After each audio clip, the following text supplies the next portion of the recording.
These are some pictures of our farm project, St. Louis Farm Project.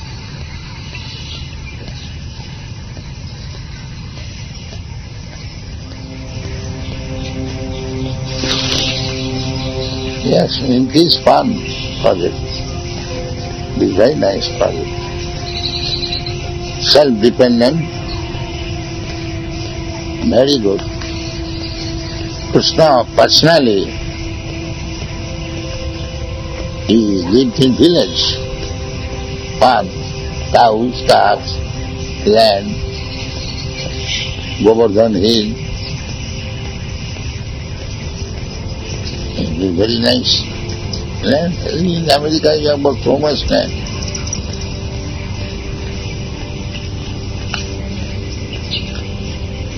Produce vegetable, grains, milk, eat sumptuously, no economic question, prepare very nice food and make some money by sending ghee in the city. Cities and town does not mean big slaughterhouse, cinema, brothel, and factories, and all dirty things. These are modern inventions to make the whole world hellish.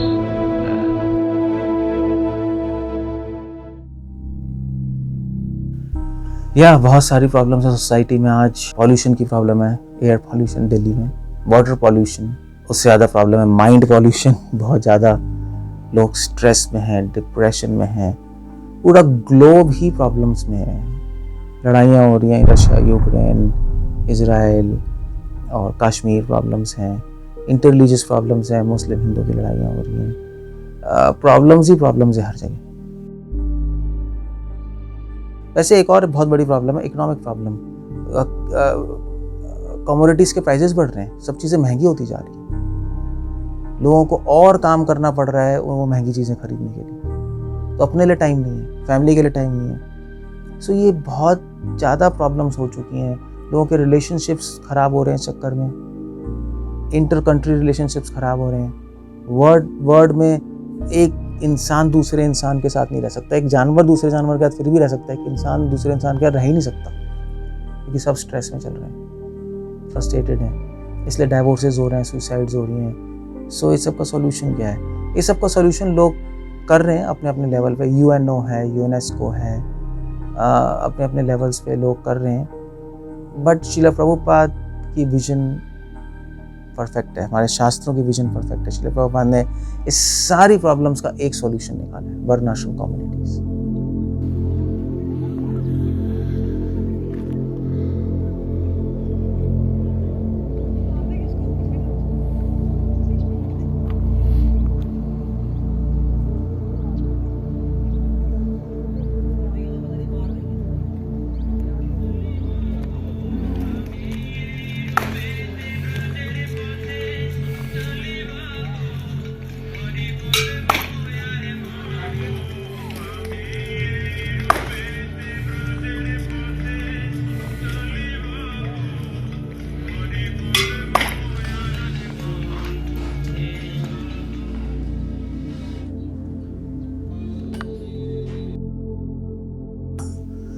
Srila Prabhupada ने अपने disciples को कई बार बोला है कि मेरा 50% work रहता है। श्रील प्रभुपाद ने पूरे विश्व भर में प्रचार किया, पूरे विश्व भर में कई हरे कृष्णा के केंद्र खोले और बुक डिस्ट्रीब्यूशंस प्रभुपाद ने शुरू की, कई मंदिरों का निर्माण किया भारत में और बाहर भी। मगर फिर भी श्रील प्रभुपाद ने बोला कि मेरा 50% काम रहता है। श्रील प्रभुपाद की विजन थी कि वर्णाश्रम कम्युनिटीज़ में डिवोटीज आके ज्वाइन करें।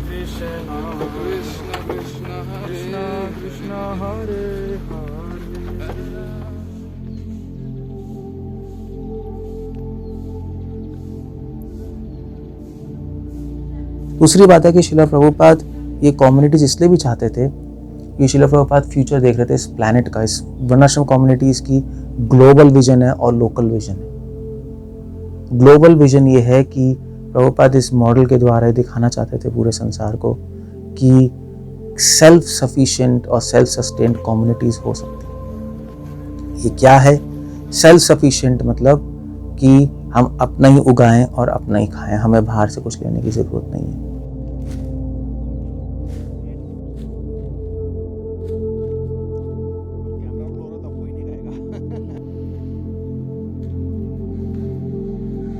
सेल्फ सस्टेन्ड मतलब कि हमें पैसे की, करेंसी की कोई ज़रूरत नहीं है और ना ही हमें बिजली की कोई ज़रूरत है।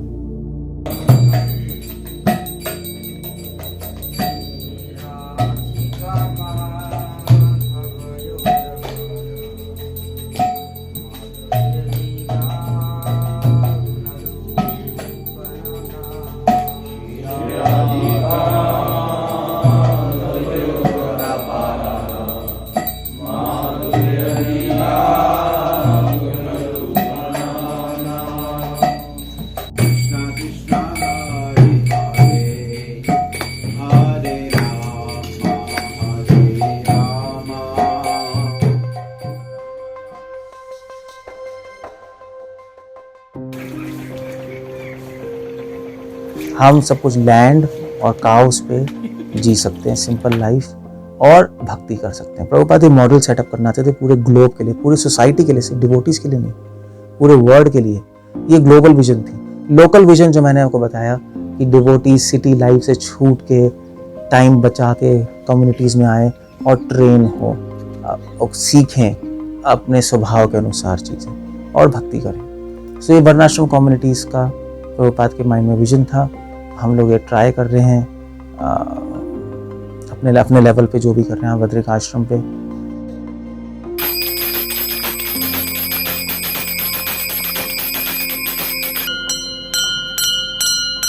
और हम लोग यहाँ बद्रिक आश्रम में प्रभुपाद चाहते थे, तो फैमिलीज हैं, प्रभुपाद चाहते थे गुरुकुल भी हो, शुरू से बच्चे भी ट्रेन हो।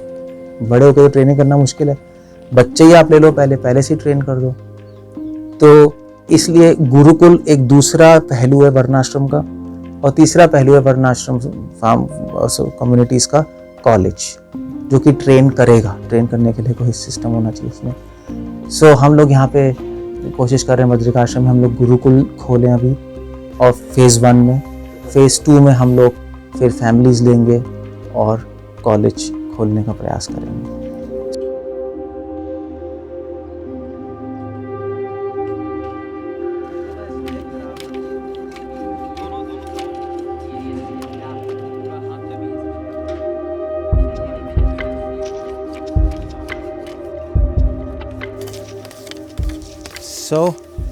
ये करो।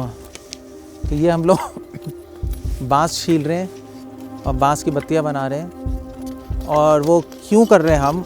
क्योंकि हम इन बांसों से भूस की छत बनाएंगे, शेड्स बनाने हैं कुछ, और वॉल्स ही बनती हैं इनकी बांसों की और भूस की, और उससे मिट्टी किया जाता है। तो आप कहेंगे भाई ये फिर लेबर से करा लें, कुछ करवा लें। वेल, एक पॉइंट है कि इसके लेबर्स और इसके कारीगर बहुत ही कम हैं, क्योंकि सब लैंटर्न पे आ गए हैं। भूस का तो कोई बना नहीं रहे हैं। और मगर आप पूछेंगे फिर भूस का बना ही क्यों रहे हो, ये सब क्यों कर रहे हो? वेल, श्रील प्रभुपाद ने बोला था कि फार्म सेल्फ सफिशिएंट होने चाहिए। सेल्फ सफिशिएंट का एक मतलब है कि लोकली जो चीज़ें होंगी उन्हीं से हम लोग अपना शेल्टर बनाएं और लोकली जो फूड उग रहे हैं वही खाएं। तो लोकली ये जो बांस उगते हैं इधर उधर, और भूस जंगलों में मिल जाती है, बांस नदियों के पास इधर उधर उगे रहते हैं। तो अभी तो खैर बांस खरीदना पड़ता है, बट बांस लोकली भी उग सकता है, वो तो कोई प्रॉब्लम नहीं है। तो ये बांस और भूस लोकली अवेलेबल है, कहीं भी हो सकता है।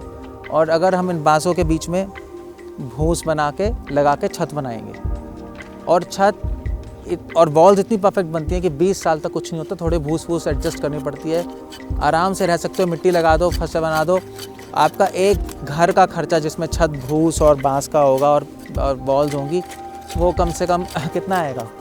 एक रूम अगर बना दें, नहीं हम ही खुद बनाएं लैंड, वो बस भूस की छत, बांस और भूस की छत और भूस का वॉल, एक छोटा कमरा 2000 रुपये में बन जाए। अगर हम वही लेंटन का कमरा बनाते वही लैंटर्न का कमरा बनाए तो 30-35 तो 30-35 हज़ार मिलेगा। आप देख लो, इसको कहते हैं सिंपल लिविंग, हाई थिंकिंग। तो अब लेबर्स की ज़रूरत नहीं है, हम लोग खुद, पहले तो कारीगर कम थे, हमने उनसे सीखा, अब हम खुद बनाने की कोशिश कर रहे हैं इसको, क्योंकि हम इसलिए कर रहे हैं कि इससे हमें स्किल्स आ जाएँ, और फिर जब आगे वर्णाश्रम में लोग आएँ और आप लोग सब आएंगे अगर रहने, तो आपको फिर हम सिखाएंगे, और फिर आप हर साल एक अपना तो नया कमरा बनाओ, और क्या 2500 का पुराने घर में क्यों रहना है। सो बहुत आसान है करना, आप देख रहे हैं, और बहुत इंटरेस्टिंग भी, बच्चों को भी बड़ा मज़ा आता है करने। आओ करो इधर, ये कोई बच्चा है ये भी कर सकता है, इसको भी आता है करना, छीलना। आ जाओ इधर आता है ना करना, देखो किया हुआ है दिवान, किया हुआ है ना पहले, ये लो करो। भैया ये कोई हाँ मुश्किल देखो, ये भी छील कोई भी सकता कर सकता है, इतना आसान है ये। सो ये हमारी वैदिक टेक्नोलॉजी है, सस्ते में और आराम से रह सकते हैं हम, बार बार रेनोवेट कर सकते हैं, इसको कहते हैं सिंपल लिविंग, हाई थिंकिंग। ये वर्णाश्रम है, ये श्रील प्रभुपाद का विजन है, इससे हम सेल्फ सफिशिएंट आराम से हो पाए।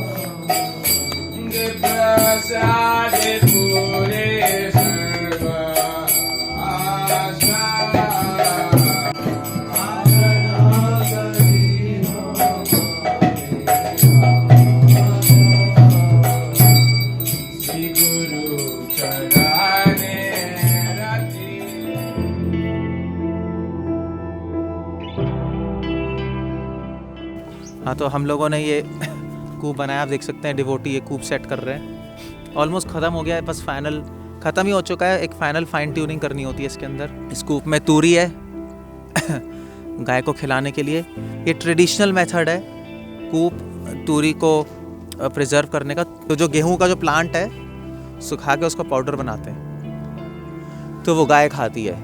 तो ये इसमें तूरी भरी हुई है, ये ट्रेडिशनल मेथड है। आजकल लोग तूरी स्टोर रूम में स्टोर करते हैं बनाकर, बिल्डिंग बना के या वो करके, बट वो मेथड एक मॉडर्न मेथड है, उसमें थोड़ी तूरी वेस्ट भी होती है, मगर ये बिल्कुल ट्रेडिशनल मेथड है। ये जो स्ट्रक्चर है, चाहे कितना ही तूफान आ जाए, चाहे 140-150 की स्पीड से तूफान आ जाए, जैसे बंगाल में साइक्लोन्स आए थे, तब भी हिलेगा नहीं।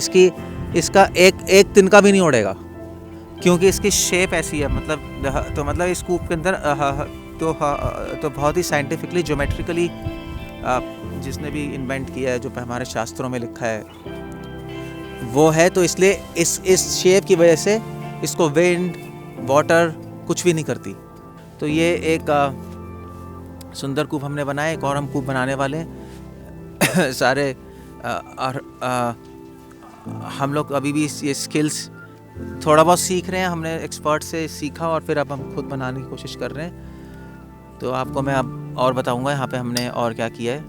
हरे कृष्णा, श्रील प्रभुपाद की जय। हमारी गौशाला है, और वैसे तो आपने गौशाला बहुत होती हैं, बहुत लोग गौशाला बनाते हैं, बट इसमें स्पेशलिटी एक ही है कि हमने ट्रेडिशन प्रिजर्व करने की कोशिश की है। आजकल तो लोग गौशाला का ऊपर टीन का शेड बना देते हैं, या सीमेंट का शेड बना देते हैं, या लैंटर्न लगाते हैं, मगर हम लोगों ने भूस लगाया है। जनरली जो ज़मीन है वो वहाँ पर या यहाँ तो ज़मीन में हम लोग वो लगा देते हैं, जनरली लोग ईंटें लगा देते हैं या सीमेंट का ही बना देते हैं पूरा का पूरा। मगर ट्रेडिशनली सीमेंट और ईंटें अच्छी नहीं होती, क्योंकि सीमेंट और ईंटे पे एक तो गाय बैठ नहीं पाती, उनके घुटने ख़राब हो जाते हैं, फिर उनके थन ख़राब हो जाते हैं। तो इसलिए हमेशा मिट्टी का होना चाहिए। ट्रेडिशनली मिट्टी का होता था ऑफ कोर्स, और उसका फ़ायदा भी ये है कि गाय का खुर और जो घुटने और थन ख़राब नहीं होते। वरना जब कुछ इन्फेक्शन होता है तो फिर लोगों को, अगर ईंट और सीमेंट का बनाते हैं तो नीचे एक तो रबर का कुछ योगा मैट या कुछ बिछाना पड़ता है, वो सब आर्टिफिशियल चीज़ें आ जाती हैं। और उसके बाद तो मिट्टी का एक फ़ायदा है कि जब तो हमें लोगों ने बोला था मिट्टी का मत बनाओ क्योंकि ये गीला हो जाएगा, मिट्टी हट जाएगी, मगर ऐसा कुछ नहीं, क्योंकि गाय रेगुलरली उस पर पेशाब करती रहती है, और जब पेशाब करती रहती है तो उससे ये हमेशा गर्म रहता है। तो हमारी पूरी ठंडी में गाय ऐसी घूम रही थी। जनरली लोग ठंडे में कवर करते हैं, तरपाल लगाते हैं, मगर कोई ज़रूरत नहीं है उसकी,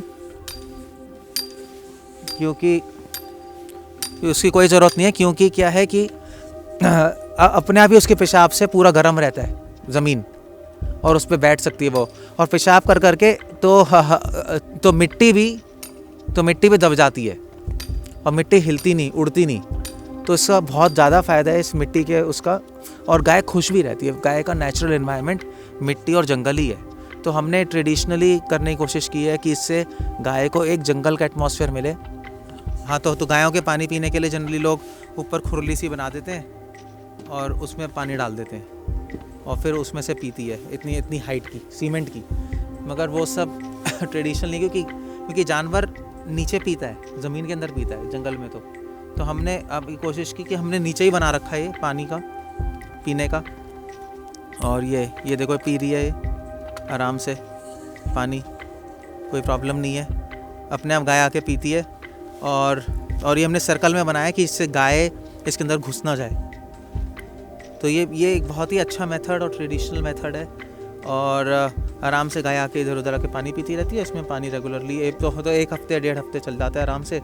तो ऐसा नहीं है कि ग्वालों को पानी देना पड़ रहा है बाल्टी भर भर के। ओके, सो हम लोगों ने अपनी वेजिटेबल्स उगा रखी हैं सारी। ये वॉल जो हमारा जो कॉम्प्लेक्स है उसके अंदर ही उगती है, बाहर उगाएंगे तो फिर तो गाय वाय खा जाती है, और नील गाय यहाँ पे बहुत सारी चीज़ें सूअर वूअर हैं ख़राब कर देते हैं। तो बाहर फसलें उगती हैं मगर अंदर वेजिटेबल्स उगती हैं। उसका एक और रीज़न है कि वेजिटेबल्स बाहर उगाएंगे तो सारे कीड़े आ जाते हैं, सो अंदर उगाते हैं तो कीड़े नहीं आते। तो इसका फ़ायदा ये है कि हमें इस पर पेस्टिसाइड इंसेक्टिसाइड डालना नहीं पड़ रहा है। और इसमें हमारा गोबर है, वहाँ गाय का गोबर कलेक्ट होता है, और वो सारा जब ये ख़त्म हो जाती है वेजिटेबल्स तो सारा गोबर हम इसमें मतलब करके पूरा का पूरा मिट्टी के साथ, और फिर उसके बाद हम ये अपनी वेजिटेबल्स उगा देते हैं। तो हाँ, पालक उग रही है, घिया, गोभी, मेथी, मटर, और हम ब्रोकली भी उग रही है हमारे यहाँ, ब्रोकली और गाजर, मिर्च भी तो उगाई थी, मिर्च, आलू, मिर्च, शिमला मिर्च, ऑलमोस्ट सभी कुछ हो गया जो कि लोग सिटी में ख़रीदते रहते हैं। इतनी महंगी चीज़ें हमें फ्री मिलती रहती है, मतलब ऑलमोस्ट अपने आप ही उगती रहती है। बट ये फार्म में ये ज़रूरी क्यों है? मतलब why to grow food? Farm में पॉइंट ये है कि ये जो हमारा बद्रिका आश्रम फार्म है, श्रील प्रभुपाद ने बोला था कि ये फार्म कम्युनिटीज़ हम क्यों बना रहे हैं। ऐसा नहीं कि हमें कोई शौक़ है खेत में रहने का, सब्जी उगाने का, कोई शौकिया काम नहीं है सिर्फ। पॉइंट इसका एक मिशन है, एक एम है। एम ये है, प्रभुपाद चाहते थे कि सारे लोग सेल्फ सफिशिएंट और सेल्फ सफिशिएंट और सेल्फ डिपेंडेंट, हाँ सेल्फ डिपेंडेंट हो सके। यही है ना, दो ही होते हैं ना, सेल्फ सफिशिएंट और सेल्फ डिपेंडेंट। सो प्रभुपाद क्यों चाहते थे ऐसा? इसलिए चाहते थे क्योंकि हम लोग सब गवर्नमेंट और सिटी पे डिपेंडेंट हैं, लोगों पे डिपेंडेंट हैं चीज़ों के लिए। उससे क्या हो रहा है कि लोगों को सिटी में रहना पड़ रहा है। अब वहाँ पे कमाएंगे, जॉब करेंगे, पैसे देंगे, फिर पैसे तो चाहिए, फिर उसके सब्जी खरीदेंगे, मिल्क खरीदेंगे, घर खरीदेंगे, तो उसके लिए उनको जॉब करना पड़ेगा, उसके लिए सिटी में रहना पड़ेगा, उसके लिए लोगों के अंडर काम करना पड़ेगा, गंदे लोगों के साथ एसोसिएट करना पड़ेगा। तो डिवोटीज़ अच्छी तरह भक्ति नहीं कर पा रहे क्योंकि वहाँ पे एसोसिएशन गंदी है, फिर परेशान रहते हैं, 16 माला भी सही से नहीं होती। तो प्रभुपाद का एक मास्टर प्लान था, और सिर्फ प्रभुपाद का नहीं, प्रभुपाद से पहले भक्तिविनोद ठाकुर ने ये कमेंट किया था कि मतलब एक बहुत ही साइंटिफिक वे में भक्तिविनोद ठाकुर ने प्रेजेंट किया कि वर्णाश्रम सोसाइटी होनी चाहिए। वर्णाश्रम सोसाइटी में बताऊंगा क्या है, बट मोटा मोटा ये है कि विलेज, सिटी छोड़ के विलेज में आए और अपना खाना उगाएं, अपने गाय हो, अपनी मिल्क हो, अपना रहना हो, अपना घर हो, और किसी पे डिपेंडेंट रहने की ज़रूरत नहीं, पैसे की ज़रूरत नहीं है, बेसिकली ये है। और अब सेल्फ डिपेंडेंट, अपने पे डिपेंडेंट हो, अपने फूड, क्लोथ, शेल्टर्स के लिए। और फिर उसके बाद सेल्फ सफिशिएंट मतलब होता है कि आपको बाहर से कुछ ना खरीदना पड़े, उसके लिए थोड़ा टाइम लगता है करने में, बट आइडिया ये है। और ग्रो लोकली प्रभुपाद ने कहा था, कंज्यूम लोकली प्रभुपाद ने बोला है, अपना घर मिट्टी से जो लोकली बैम्बू वैम्बू है उससे उगा लो, ये अपना। और बहुत आसान है सब करना, हमें लगता था बहुत मुश्किल है, मगर इतना मुश्किल नहीं है। मुश्किल तो है मगर इतना मुश्किल नहीं है। एटलीस्ट 10 घंटे कॉर्पोरेट में काम करने से तो आसान है, जिसमें फिजिकल प्रेशर शायद इतना नहीं है मगर मेंटल प्रेशर बहुत है, टारगेट्स हैं, ये है वो है। और शांति की लाइफ है, सुख की लाइफ है, आपको किसी के अंडर काम नहीं करना पड़ रहा। लोग कहते हैं हम इंडिपेंडेंट रहना चाहते हैं, तो ठीक है, आ जाओ इंडिपेंडेंट लाइफ, ये सबसे ज़्यादा इंडिपेंडेंट लाइफ है। और ये सिर्फ खाना उगाना नहीं है, और ये नहीं है मिल्क और अपना घर, सिर्फ इतने में सीमित नहीं है। वर्णाश्रम सोसाइटी है ये। वर्णाश्रम प्रभुपाद ने कहा है कि सब अपने स्वभाव के अनुसार काम करें। बेसिकली एक लाइन में ये है, वैसे तो बहुत बड़ा कॉन्सेप्ट है, बट सब अपने स्वभाव के अनुसार काम करें कि लोग फोर्स ना हो, कोई सभी डॉक्टर बन रहे हैं, सभी इंजीनियर बन रहे हैं, सभी जॉब कर रहे हैं, पैसे के लिए मरे जा रहे हैं, और सिर्फ पैसे के लिए काम करते हैं, काम करने के लिए काम नहीं करते, इंजॉय नहीं करते अपना काम। वर्णाश्रम में सबको अपने स्वभाव स्किल्स की ऐसे काम दिया जाएगा और उतनी ही रिस्पेक्ट दी जाएगी। तो लोग आजकल रिस्पेक्ट और इक्वालिटी की बात करते हैं, सो वर्णाश्रम सोसाइटी रिस्पेक्ट इक्वालिटी भी लाएगी। Equality in respect, of course equality in work नहीं है, सबका अलग अलग काम होगा, वो तो बात सही है। सो ये कॉन्सेप्ट बहुत अच्छा है जो कि पूरे वर्ल्ड को चेंज कर सकता है। तो प्रभुपाद ने कहा था कि एक मॉडल सेट करो जिसमें लोग खुश नज़र आए और भक्ति कर, डिवोशन के लिए हेल्प करेगा, बहुत आराम से डिवोशन कर पाएँ, सब अपना पीसफुल होंगे क्योंकि सब अपने स्वभाव से इंटरेस्ट से काम कर रहे हैं।